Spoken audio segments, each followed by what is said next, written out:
All right, let's do this again. This is day after my boy Greg dropped me off. It was a short one yesterday. I'm getting a little longer here.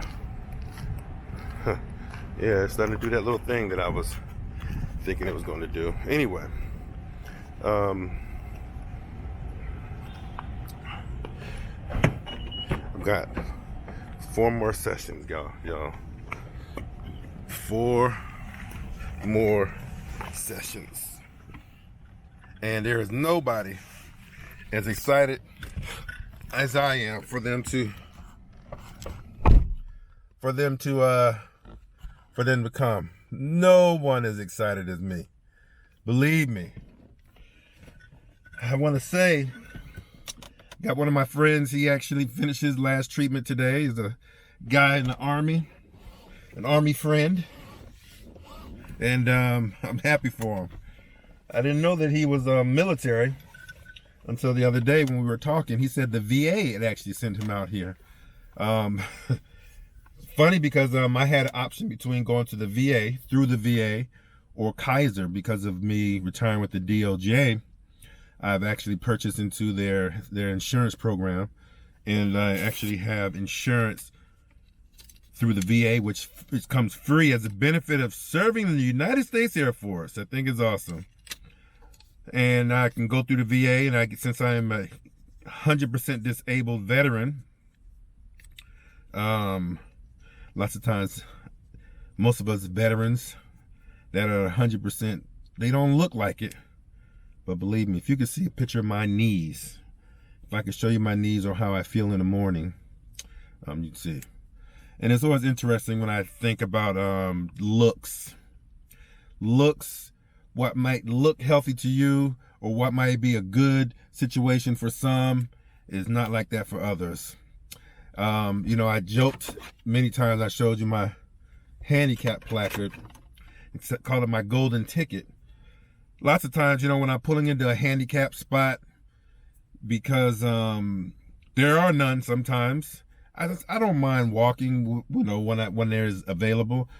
But most of the time when I pull into the handicap spot, people are always looking at or imagining an elderly person coming out in the walker and things like that. But a lot of times, people have a lot of hurts inside of them that you don't even see. And it's not necessarily your job to sit back there and look, hey, is he faking it? Hey, is it, I used to, when I was younger, think, man, that guy's moving too fast to be disabled, But there's a lot of different things that go on with being disabled. It might be a good day on the day that you see them and they're walking very briskly past you. Those other, 360 plus days of the year, oh, they're jacked up. It can be like that. Lots of times I think, and I feel, at least for me, it's your attitude. And I work on that a lot. I work on my attitude a whole lot. I work on how I go about and carry myself. And it's not that I'm worried about how I look or feel towards anyone else. I have to pay attention to the man in the mirror, as Michael Jackson used to say. And as I continue to look in the mirror, I always tell myself that first and foremost, things aren't as bad as I think them out to be. You sit back and, like I said, you see people and you see things and they look nice and they look great. But when you apply them to yourselves, depending on if you're one of those self-defeating people who actually put a lot of energy out to just think negatively. So I always think positively or optimistically.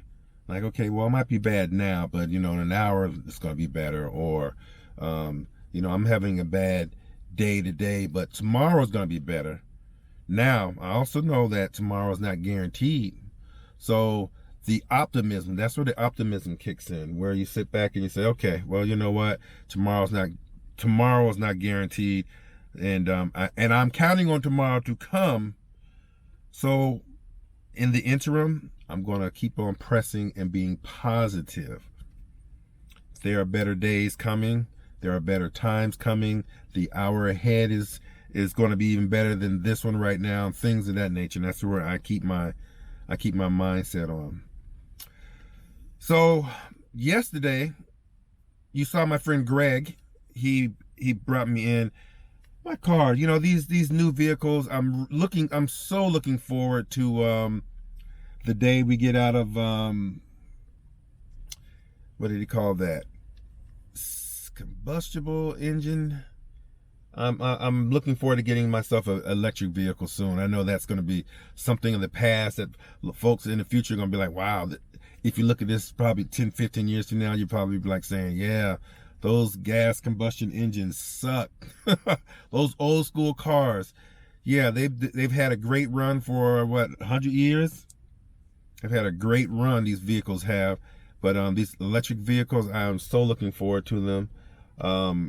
My electrical system, the alternator, actually went out yesterday. Or excuse me, the day before yesterday. It was yesterday, day before yesterday. And yeah, it cost a pretty penny to get that replaced, especially with this Acura that I'm in. And I was not expecting, so I have a budget that I'm working. I had to put in for gas for me to drive every day to get these radiation treatments. So you got to budget things out. And you know, a lot of people are not in a situation where they can actually handle things financially for themselves, medically wise.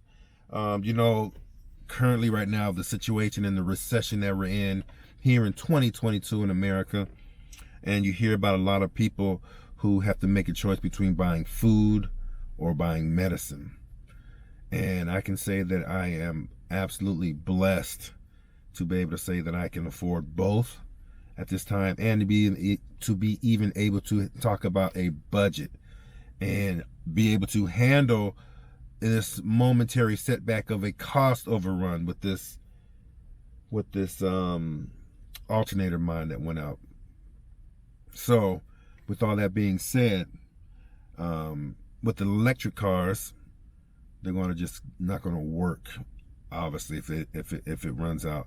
This car not only has the gas part that works, the combustion engine side, but when the electrical doesn't work on these Acuras, everything goes out. I was driving down the freeway and it just turned black. And the only reason why I knew what speed I was doing and I kept maintaining it was because I actually had my GPS on my phone, which I usually do just in case to give me a heads up whether or not there's traffic or something going ahead. I always can glance down at my phone and see what, what the hazard could be. So I'm looking and I'm like, oh, wow, I'm going at 70 miles an hour, and the panels and everything are out. Got where I was going to get to, and there we go. So Greg brought me in yesterday. God bless his soul. That's Greg and Greg Snare, and he's been a great dude. He's been a great help for me in particular. He has helped me focus on a lot of different things within my life that I have been taking and passing on to other friends of mine. In particular, what I'm calling him one of my first clients. I take this, I don't take it lightly, that what I've learned from Greg, I've taken and I pass it on to my client in hopes that in return he feels inclined to do the same to someone else in need. There is a saying in, and I may have mentioned it, in the avatar trainings that as I am a licensed avatar master, about being a bodhisattva. And it's that person who reaches that level of enlightenment and he comes back and he, before he enters the pearly gates, he says, hold on, I'm gonna go back and help a couple people and then I'll be right back. And that's what I feel I am not necessarily entitled to do, but that's what I feel I'm drawn to do. I think it's important. I think it's important to reach back and help others because it makes you feel good.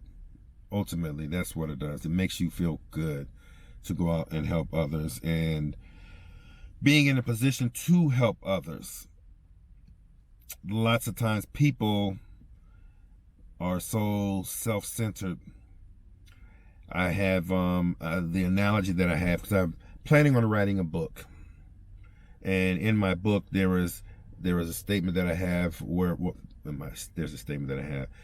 One of the analogies that I was using was, some people, they get so self-centered and they don't think it. And I say to yourself, if you ever want to recognize and see whether you're self-centered or not, if you got a license and you're driving on the freeway, as a motorcycle driver, this is also part of the analogy as well. Look up into that rear view mirror and see how many cars are behind you. Look and see how many cars are behind you, because you're so locked into your road and your mission. And look up behind you and see how many cars are stacked up. And move over to the side. Clear off that lane so that other people can flow too, because your flow might be a little bit slower than others. Sometimes it's faster, but for the most part, that just as an analogy to see how you can block things up and being caught in your own self and your own story sometimes. Look in that rearview mirror. Every once in a while, just glance in that rearview mirror. As a motorcyclist, we have to learn how to drive offensively and defensively. I got to look, and I got to make sure that I'm trying to look 3 or 4 cars ahead of me to make sure that, okay, I see that truck ahead. Okay, now this guy here he's pulling pretty fast. Now this guy behind me he's coming up fast too as well. And the other guy on my right, well, he's pretty slow. So I can navigate in between these things here.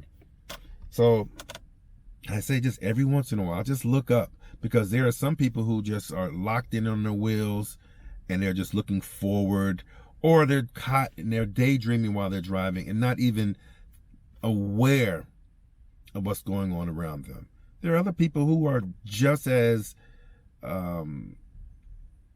focused to get to where they are as you are, but with a little bit more determination and grit and anger and anxiety. And you are sitting right there, caught up in your world, whistling Dixie. And just look up in that rearview mirror. Look up in your rearview mirror and look and see. Because you just never know. You just never know. And I do that constantly. So those are my words for today. I'm working on my budget for what I've got going on for the day. For the month, I have to move some things around for the finances, and yeah, working on a budget. Anyway, that's it. I will talk to you later. Thank you for listening to me, and you have yourself a great day. Sammy D, I'm out.